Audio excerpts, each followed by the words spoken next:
Okay, welcome everyone. Today we're going to be learning about piecewise functions. So first we're going to be graphing the following equation.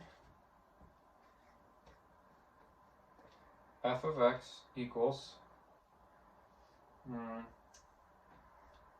2x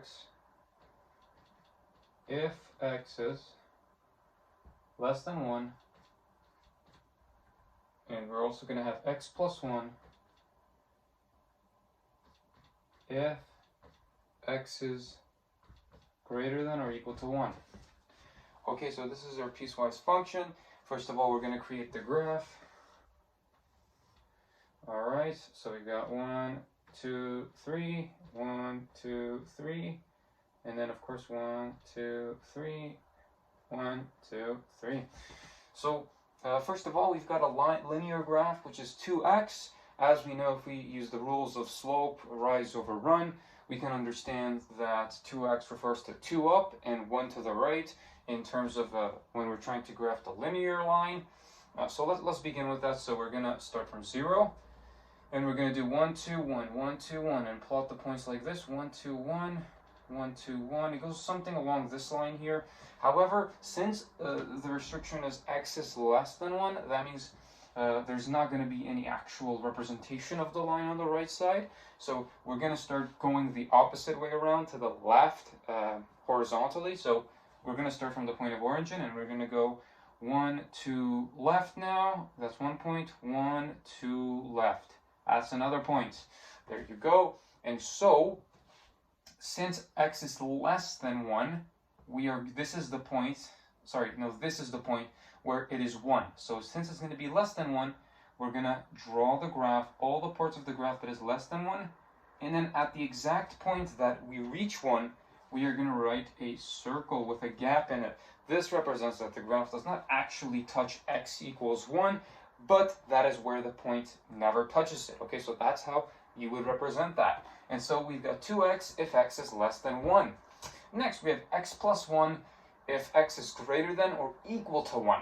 Okay, so x represents a linear function. So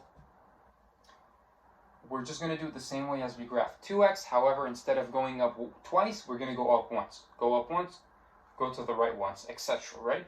And so, in addition to this, we're going to have to start plus 1 to the point of origin because it is x plus 1, the equation we're dealing with. So plus 1 here, and now let's start counting from the right side. Since we know that x has to be greater than or equal to 1, there's no point of looking into the negative section. Okay, so we're going to be going up first. 1, 1, that's 1 point. 1, 1, that's another point. 1, 1, that's another point.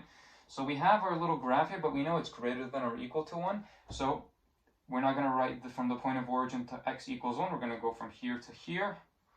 And now at the exact point where it touches 1, we are going to write a circle again, but this one is not going to have a gap. It's going to be filled out completely. This is because it is greater than or equal to 1. If it can be equal to 1, then there is no gap in the circle.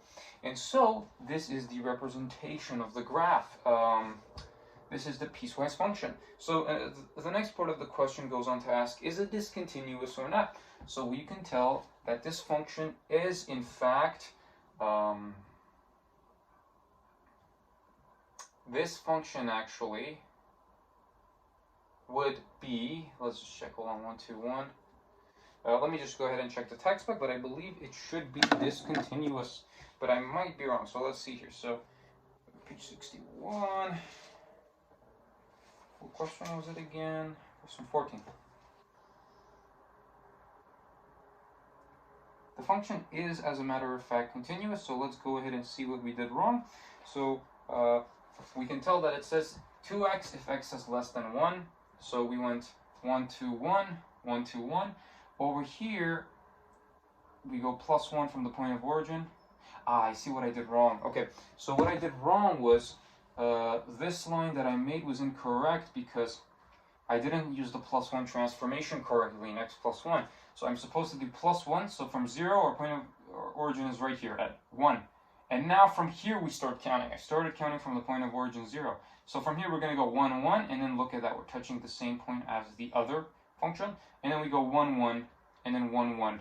So this is how our graph something looks like this. Of course, it doesn't touch this subsection because it's greater than or equal to 1.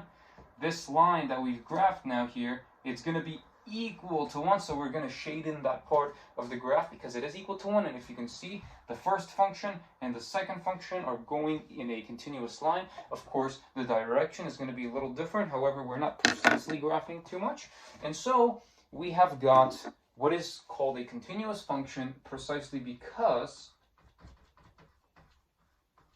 it is a continuous function because there are two functions that are connected to each other.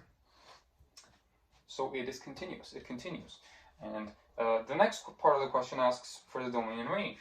So we know that the domain is going to be the element of all real numbers because there is no limit on the x value where it can go on the x value.